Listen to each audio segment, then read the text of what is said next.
Hi BookTube, and welcome to a new video.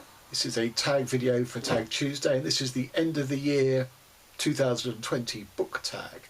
And I first saw this on Eric Carl Anderson's channel, and it's really just a review of what you're sort of intending between now and the end of the year. We've got about a month and a half to completion, and there's a series of 5 prompts. The first of which is, are there any books you started this year that you need to finish? And I have several. So since we're in November, it's non-fiction November, and currently I've finished one. I have started 2 others. The first is Nothing by Blake Butler, which is a book on insomnia, which is a buddy read with Valentina Garcia. I'm on a third of the way through this. Although I think we're going to change the parameters of this. I've suggested to Tina that we just say let's check in every 3 days, and our aim should be to finish it by the end of the month, because our original plan, I think, was a bit too ambitious, because it's quite a dense book. And the other is 100 Artist Manifestos, From the Futurist to the Stuckists, which is for the prompt movement, for Non-Fiction November. And I started this yesterday, so I'm only about 50 pages in. I'm really enjoying this. This is great. So I think I'm going to fly through this and complete it within November. Now, I haven't started reading the 4th book, which is Thus Spoke Zarathustra by Nietzsche, which was for the prompt discovery, or discover. And I just think the way November is shaping up, I'm probably not going to get to this. I'm only going to probably end up doing 3 of the 4 prompts in Non-Fiction November. The first thing to say is that's a shame, because I had hoped this would go towards my Read More German Lit 2020. The second reason is less pressing, in that it sort of putatively forms a bit of background research for my work in progress, which I've had to put to one side because I have a new novel coming out next April, and I need to focus on finishing editing of that and marketing and things like that. So I don't know when I'm even going to get back to that writing that other novel. So the pressure is less on this. You know, I could surprise myself. You know, I could sort of, whir through these 2 and be able to pick this up, but I doubt it. And again, I don't think this is a particularly easy read. And on the fiction front, I have started several books. Thomas Bernhard, Correction, which does count for my Read More German Lit 2020, and I'm really enjoying. I'm only on, what page am I on? I've forgotten. I'm not very far into it. Again, I'm probably about page 50. I'm really enjoying it, and I really want to press on with it, but the Non-Fiction November is sort of outranking it, really. I have to sort of be a bit disciplined. If I make significant progress with non-fiction, then I can get back to this. 2 Clarice Lispector novels, my last 2 of her novels to read, although I've never read her collected short stories. Near to the Wild Heart was her debut, and I have 61 pages to read of that. And The Chandelier was a book that was translated for the first time into English last year, came out last year. I'm only 50 pages into this. Now, I do want to finish both of these up so I can say I've finished all of Lispector's novels by the end of the year. This one I'll definitely be able to do because it's only 61 pages more. This might be a bit more of a struggle. I have to say, the fact that I put them down sort of reveals that, to my mind, they're not Lispector's best. I mean, that was a debut, so one could expect it. Maybe there was a reason this was never translated into English until recently. Although I've only read 50, 60 pages, so maybe that's not fair. Okay, do you have any autumnal book to transition into the end of the year? No, I really don't understand this concept of seasonal reading. I mean, to me, seasons do not change my mood. They change practical things, like, you can wear a t-shirt in the summer and a hoodie in the winter, whether you have your central heating on, whether the elements outside invite you going out for a walk or not, all those sorts of things. Yes, from a physical point of view, but emotionally and mood, I don't make any distinction between the four seasons. I need to ride, and I need to write, and I need to read throughout them all. Neither is tempered by the temperature outside, or the fact that the trees are in bloom, or the leaves are falling from the tree. It's irrelevant to me. And the concept of me ever having a cosy read doesn't compute. I don't want books to be cosy.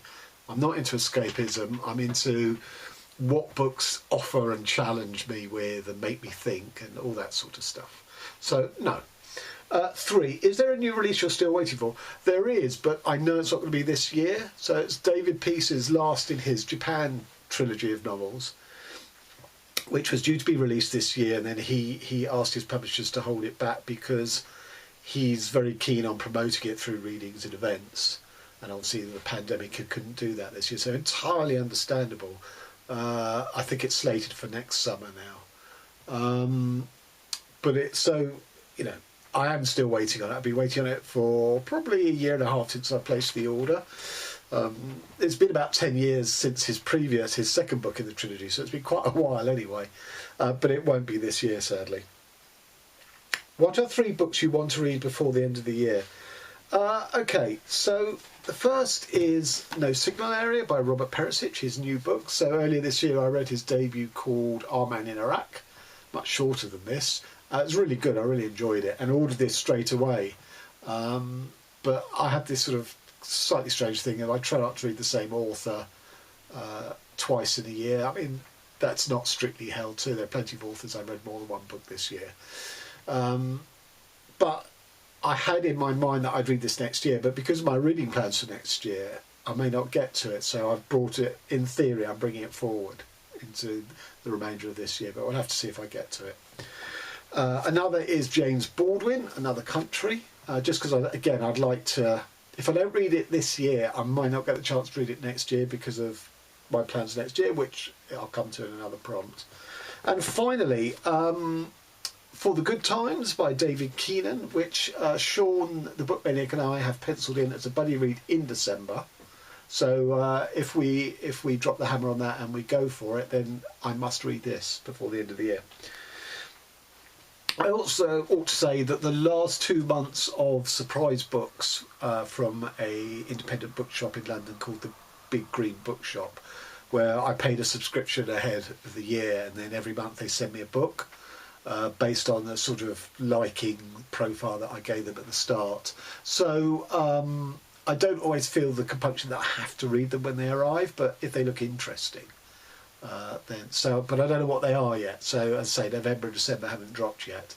So those 2 books, or one of them, might be something I feel the need I have to read. Is there a book you think could still shock you and become your favourite book of the year? I doubt it. It's been a funny year. I have loads of books that will contest my top 10 books of the year review.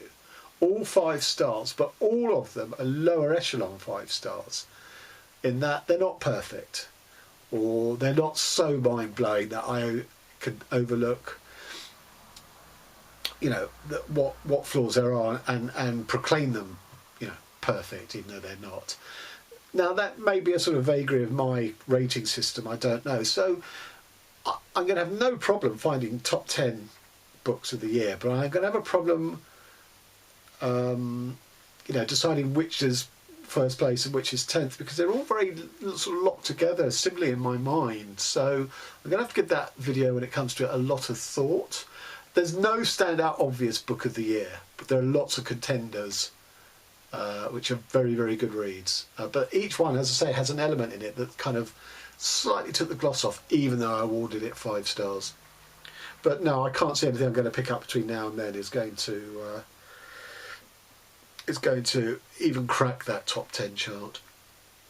And finally, have you already started making reading plans for 2021? Yes, I absolutely have, because I released a video, I think in October, maybe September, but anyway, which is remarkably ahead of time, with my reading plans for 2021, and I'll post a link to that video.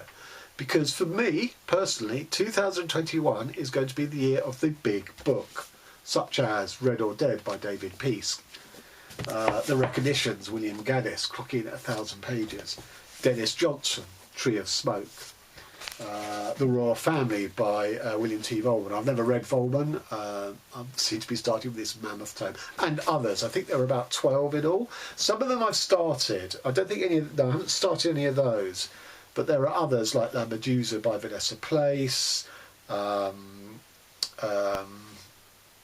David Foster Wallace, what's it called, the famous one, the Infinite Jest. So I've started Ducks Newburyport. So I've started all of these, but I really want to finish them. And the point is, the ones I've started and the ones I've just shown, I've had on my shelf for a long time and always been too daunted. So I am going to make 2021 for me the year of the big thick book. And as I say, I'll post the link to the video I made on that, which is effectively my TBR for 2021. There are some issues around that. It will, you know, reading bigger books means fewer videos on BookTube, because, you know, I'm not going to do sort of check-ins as I progress through a book, or I find that extremely unlikely, certainly not for all 12. Maybe one book will so knock me out that I will. So that will entail, as I say, probably fewer. But this ties in with the fact that I've got a book coming out myself, and I'm going to be wrapped up in tasks around that, so that you know, I would possibly have less time for making videos. Will I have less time for reading will be an interesting thing. So there you have it. There's the end of the year book tag 2020. Thanks very much to Eric for bringing it to my attention. Till next time.